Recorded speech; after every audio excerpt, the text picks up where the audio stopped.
Managing editor news 18 Amish Devgar ने केंद्रीय मंत्री अनुराग ठाकुर से बातचीत की है। केंद्रीय मंत्री सीधा उनका रुख कर सकते हैं। अनुराग जी, आपका अभिनंदन है। सबसे पहले तो मैं ये जानना चाहता हूं आपसे कि ये जीत का सेहरा, ये जीत का टीका किसको? ये जीत खास है, जनता को मोदी जी पर विश्वास है। मोदी मैजिक चला है। देश में एक ही गारंटी, मोदी जी की गारंटी चल रही है। और जैसे पूरी दुनिया को भारत और भारत के नेतृत्व पर विकास है, वैसे तीनों राज्यों की जनता ने अपना विश्वास व्यक्त करके बताया है डबल इंजन की सरकार ही चाहिए, क्योंकि लास्ट माइल डिलीवरी, जन जन के कल्याण के लिए, गरीब कल्याण के लिए यही काम करते हैं। और मैं एक बात यहां पर और कहूंगा, जीत का सेहरा मोदी जी के सिर जाता है, क्योंकि मोदी जी का ही चेहरा था। मोदी जी पर ही जनता ने विश्वास व्यक्त किया है। मोदी जी ने ही संकल्प लिया था कि इन राज्यों का कल्याण करेंगे और गरीब कल्याणकारी योजनाओं का एक बहुत बड़ा लाभ और मोदी जी का ईमानदार चेहरा का बहुत बड़ा लाभ भाजपा को मिला है। जी, लेकिन दो चीजें बहुत अहम है। एक तो हिंदी पट्टी में कांग्रेस का सफाया हो गया है, और ये वो चुनाव था जिससे पहले सनातन को लेकर बहुत सारी बातें की गई, बहुत सारी अपशब्द की गए और मीडिया को भी टारगेट किया गया, क्योंकि आप आईएनबी मिनिस्टर है। क्या आपको लगता है कि देश की जनता ने एक बड़ा संदेश दिया है कांग्रेस को और विपक्षी दलों को? घमंडिया गठबंधन का घमंड और अहंकार चूर चूर हुआ है। जिन्होंने तिरस्कार और बहिष्कार किया था मीडिया का, आज देखिए उनके लोग भी आपके चैनल पर नहीं आ पा रहे। जनता है, सब जानती है। और मैं एक बात जरूर कहूंगा, इन्होंने जहां जहां झूठे वायदे और दावे किए वहां साफ हो गए। महादेव ऐप घोटाला किया, महादेव का श्राप कांग्रेस साफ। गौठान घोटाला किया, गौ मां का श्राप कांग्रेस साफ। गंगा जल की झूठी सौगंध खाकर कहा था शराब मुक्त छत्तीसगढ़ करेंगे, मां गंगा का श्राप कांग्रेस साफ। गरीबों को लूटा और झूठे वायदे किए, गरीबों का श्राप कांग्रेस साफ। तो कांग्रेस को मैं इतना ही कहूंगा, ये घमंडिया गठबंधन का घमंड तो टूट गया।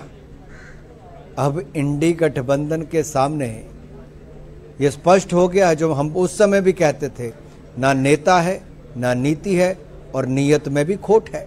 और पूरे चुनाव में आपने देखा होगा अमीश जी, ना सुर था, ना ताल था, अपनी डफली अपना राग था और इनका कहीं तालमेल नहीं था। आज दरकिनार करके बैठे हैं, जनता ने इनको नकार दिया है। लेकिन हमने पहले सनातन का विरोध देखा, अब हम देख रहे हैं प्रवीण चक्रवर्ती हैं, कांग्रेस के स्ट्रैटेजिस्ट हैं, उन्होंने ट्वीट करा है नॉर्थ वर्सेस साउथ की बात लाइन ले रहे हैं। क्या आपको लगता है साउथ में, तेलंगाना में कांग्रेस की अच्छी जीत हो रही है, 70 सीटों वाली जीत हो रही है, बड़ी जीत हो रही है, लेकिन नॉर्थ वर्सेस साउथ का डिवाइड लेके आना क्या आपको लगता है वाजिब है? अनुराग, अमीश, इसमें नया क्या है? कांग्रेस की शुरू से राजनीति वही रही जो अंग्रेज करके गए, बांटो और राज करो।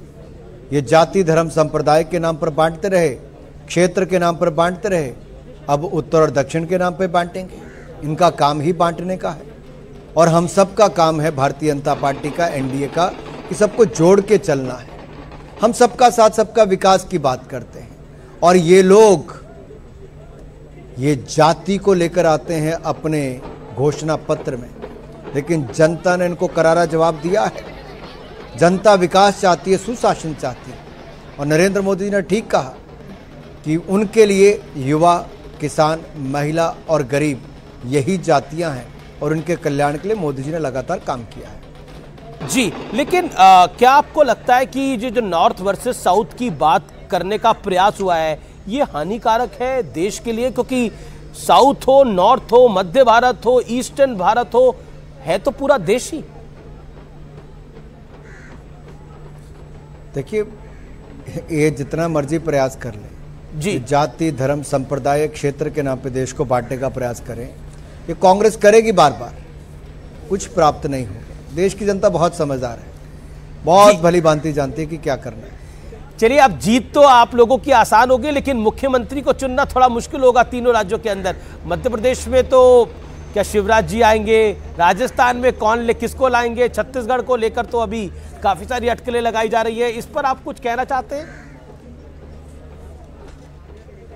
आप बिल्कुल चिंता ना करें अमीश जी। ये जिम्मेदारी हम पर छोड़ दीजिए, हमारे विधायकों पर, पार्टी के नेता पर छोड़ दीजिए।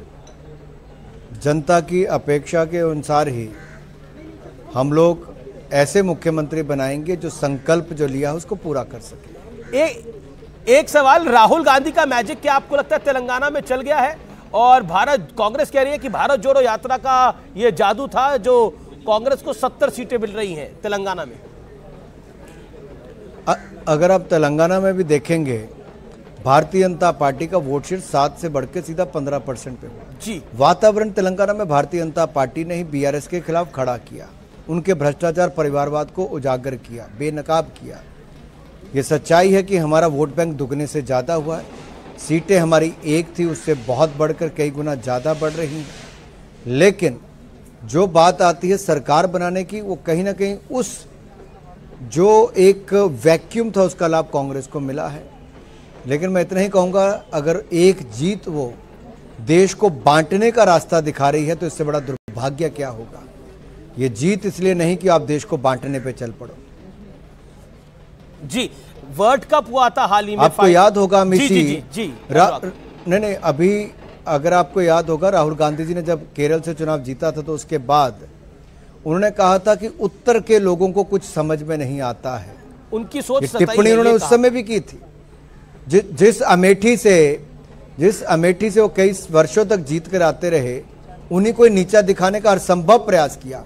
और कितना नीचा दिखाओगे उत्तर को, और कितना नीचे दिखाओगे हिंदी भाषी लोगों को, और कितना नीचा दिखाओगे और देश को बांटने का प्रयास करोगे। ये बांटो और राज करो की राजनीति नहीं चलेगी। 2024 में 2019 से बड़ी जीत भारतीय जनता पार्टी की होगी। कहीं ऐसा तो नहीं है कि 24 को लेकर आप ओवर कॉन्फिडेंट हो जाएंगे? आपको याद होगा 2004 से पहले 2003 में बीजेपी तीनों राज्य जीती थी, लेकिन 4 में अटल जी की सरकार चली गई थी। क्या वो ओवर कॉन्फिडेंस तो नहीं दिख रहा? क्योंकि मैं कई नेताओं को, कई मंत्रियों को सुन चुका हूं कि अब की बार 400 हम पार करने जा रहे हैं। कहीं ये ओवर कॉन्फिडेंस तो नहीं है, कहीं भारी ना पड़ जाए 24 में? हम हर चुनाव को बड़ी गंभीरता से लेते हैं, लड़ते हैं, जमीन पर मेहनत करते हैं और चुनकर आने के बाद किए गए वायदों को पूरा करते हैं।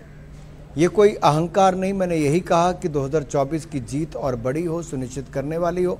जनता क्योंकि डबल इंजन की सरकार चाहती है, इसीलिए राज्यों में बना दी है, अब केंद्र में भी बनाएगी।